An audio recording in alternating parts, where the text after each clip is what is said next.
Hello, everyone. I'm Nicola Navone.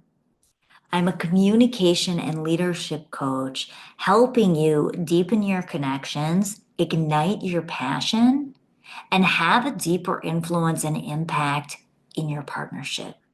And I do this through working with your communication, emotional intelligence, and really mastering that space.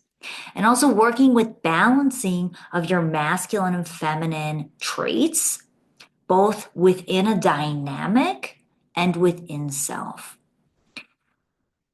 Today, I'm really excited because I'm sharing about my four keys to cultivating passion and polarity that stand the test of time. Why? Because often I see in my work couples who have a deep sense of security, a great foundation of trust and of safety, but it's at the expense of passion. They don't feel that sense of aliveness, that sense of joy and excitement in their relationships that they want to feel. Or I see couples that feel a lot of passion, feel a lot of excitement, but they don't feel, one or both parties don't feel that sense of stability and security within their relationship. And it is possible to have both when you know what is required to truly cultivate that. Because the safety is essential. The safety creates the anchor for the coupledom to have something to continuously work towards. It's having those goals, it's having those values, it's having those routines that keep you grounded as a coupledom. But the passion element is what invites as a coupledom you to want to continue to relate to with each other. And without that sense of passion and desire, the relating becomes monotonous. The relating becomes like a necessity, just a routine like any other routine. And it doesn't feel exciting. It doesn't feel enlivening.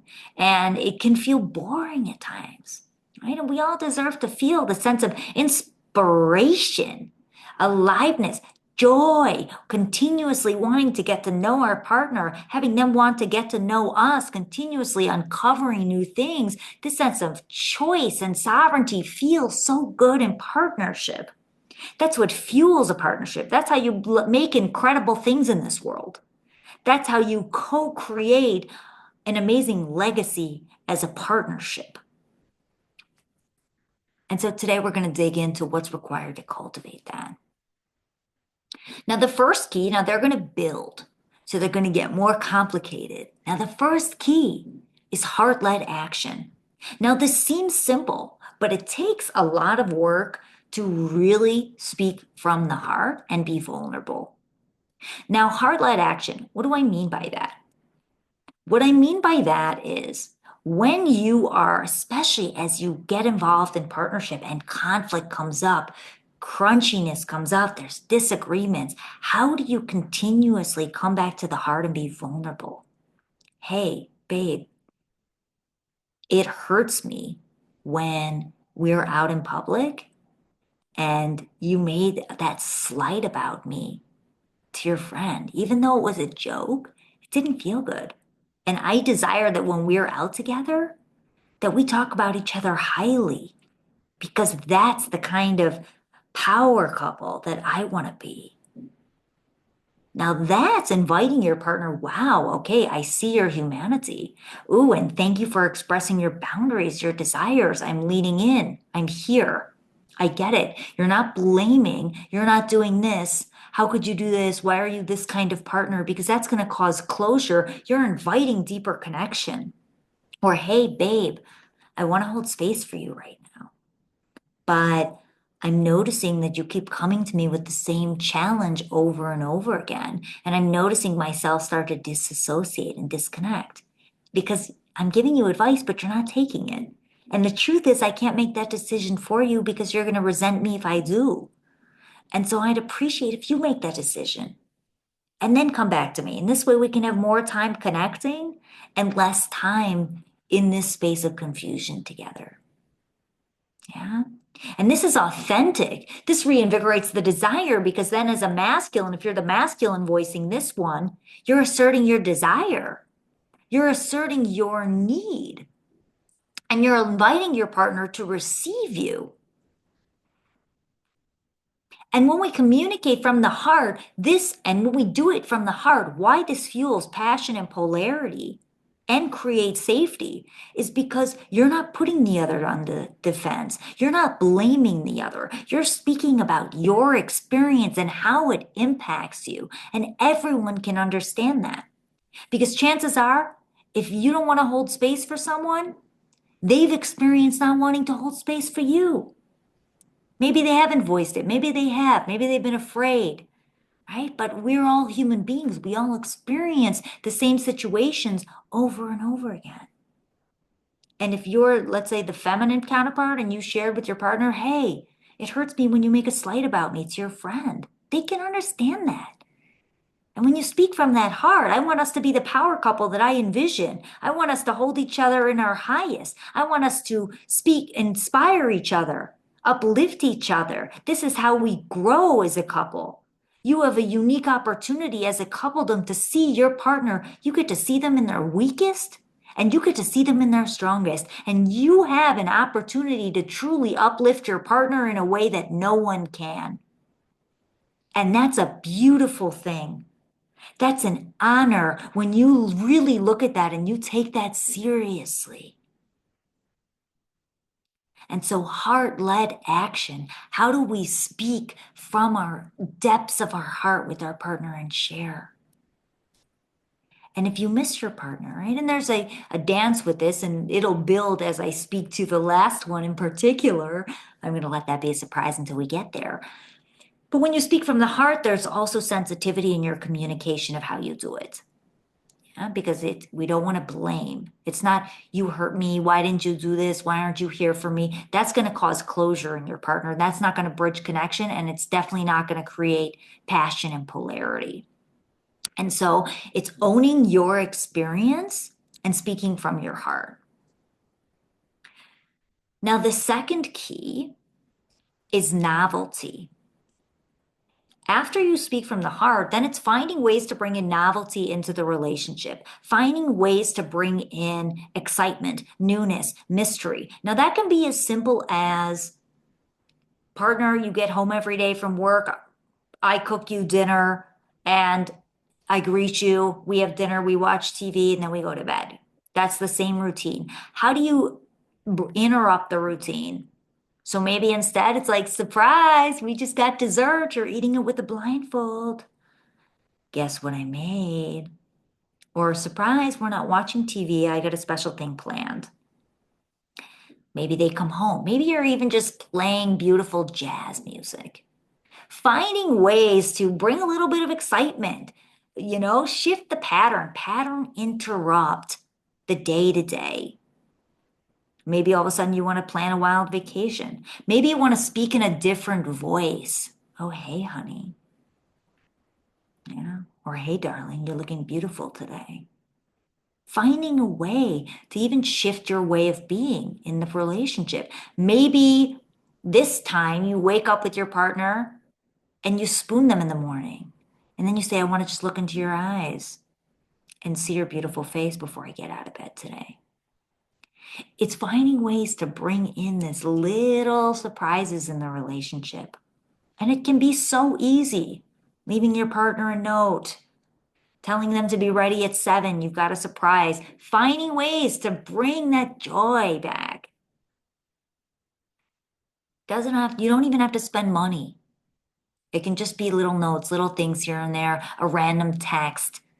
Tell me the wildest thing about your day today. Tell me your favorite action movie. Out of the blue. Think about that. Don't you enjoy when someone just texts you out of the blue something wild that like keeps you on your toes? Ooh, wow. I wasn't thinking about that. So novelty, finding ways to bring in novelty into the partnership. That's number 2.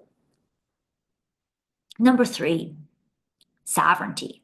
I love this one so much. Sovereignty is your independent expression.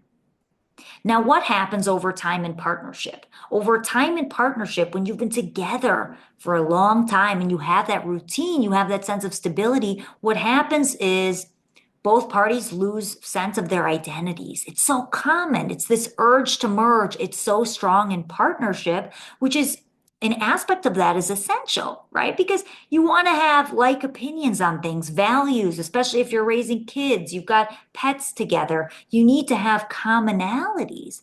But how do you have that sense of commonality without losing your sense of sovereignty? So that means if you have conflict, taking time to be alone, to reflect, what do I think about this? How do I feel about that situation in a group dynamic of how we both navigated it? And how do I feel we should relate it together as a couple? Or maybe you and your partner were telling a story in a group dynamic and you're reflecting on it. And maybe you didn't like the way you told the story together. Maybe it felt more like you're fighting for who's sharing versus collaborating on telling a story. And so maybe for you, you need to come back into your own sovereign energy, feeling, ooh, how do I want to tell a story with my partner? How do I like it when I see other couples telling a story together? Do I like it when they collaborate and they look at each other and they smile and they validate each other? And it's feeling in, and it's through your sovereignty that you're also going to take an active role. This is why in my work, it's also about leadership of leading the direction of the relationship, the direction of the intimacy, leading the values of the relationship. And this is how you co-create together through your sovereignty. And this is why the sovereignty is essential with the heart-led action, because you don't want to be both parties fighting to get your perspective heard or seen. It's a co-creation. And so whenever you're expressing yourself, and this is why communication is important, it's an invitation. It's getting your partner to see the vision. What could be when we can create together, when we can share together, when we can have a conversation with other people and we're not fighting over each other or fighting to connect with the other person. And it's truly this collaborative energy that feels good on both ends, that feels good for the other person. And so you need to come back to that sense of sovereignty to be able to help lead and shape the direction of the relationship, no matter who you are.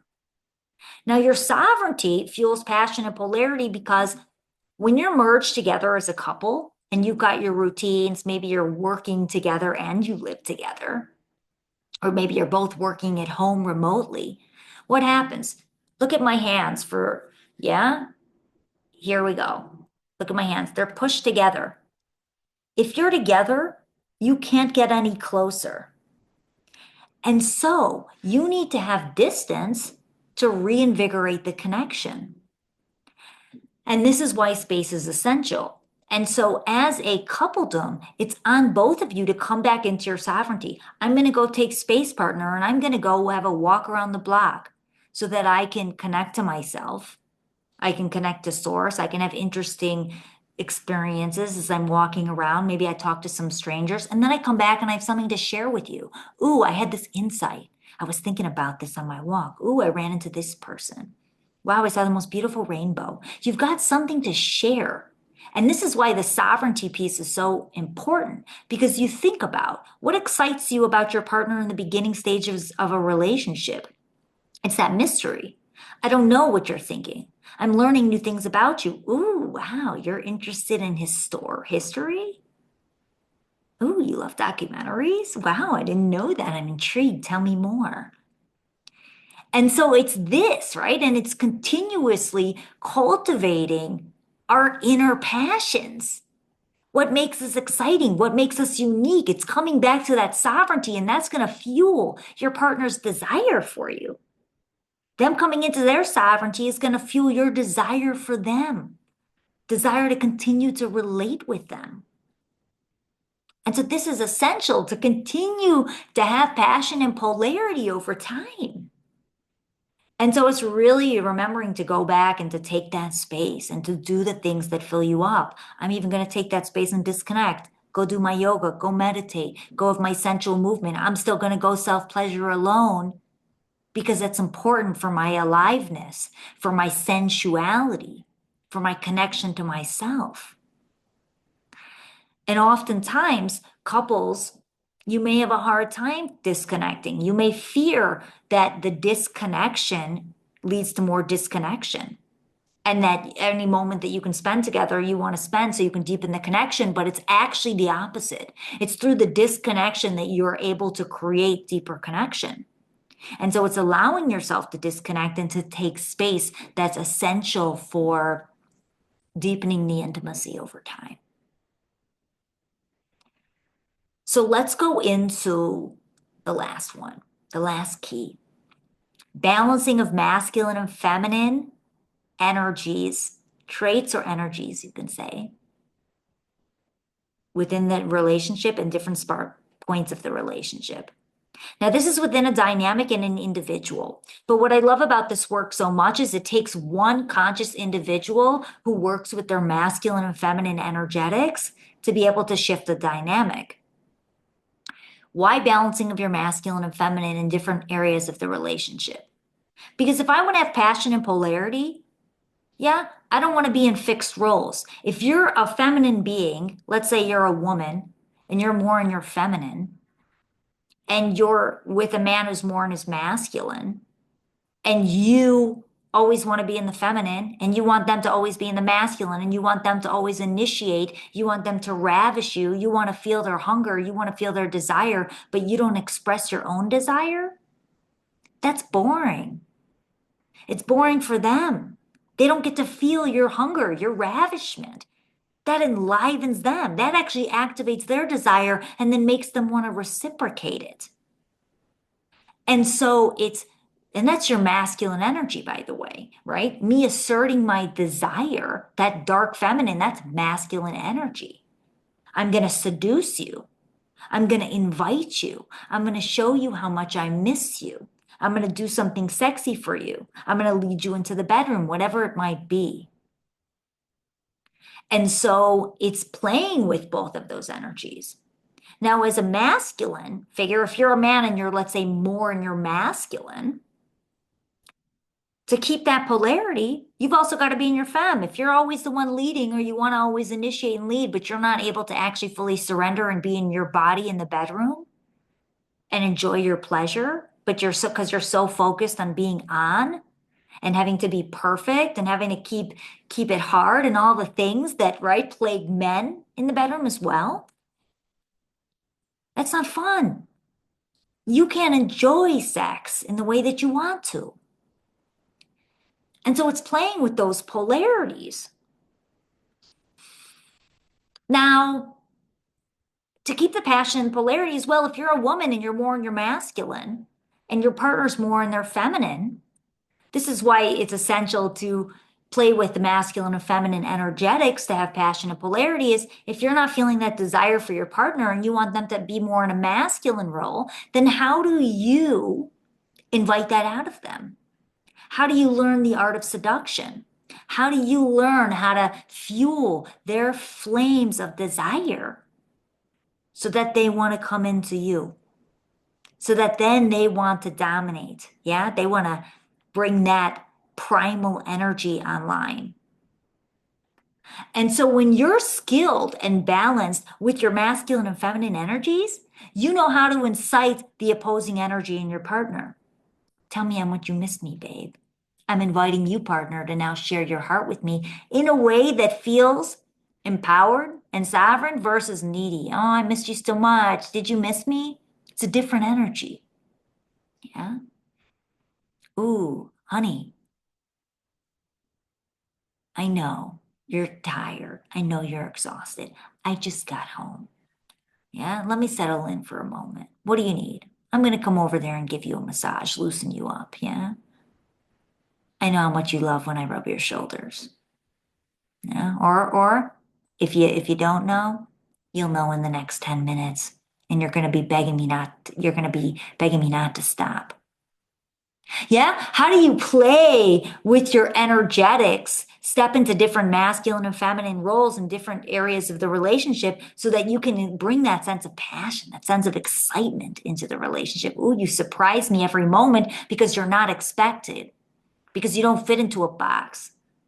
Because I don't know if one moment you're going to share your heart, one moment you're going to be feisty, one moment you're going to seduce me, one moment you're going to cry, right? But when you're connected to your heart, then it's not, it's scary. Then it's not like, oh, I'm with someone who's just going to fly off the handle. No, no, no. That doesn't feel good in a relationship.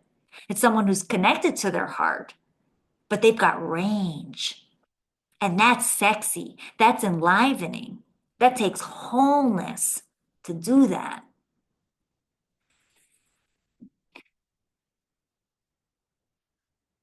So there you have it. My four keys to cultivating passion and polarity that stands the test of time. It's been such an absolute pleasure.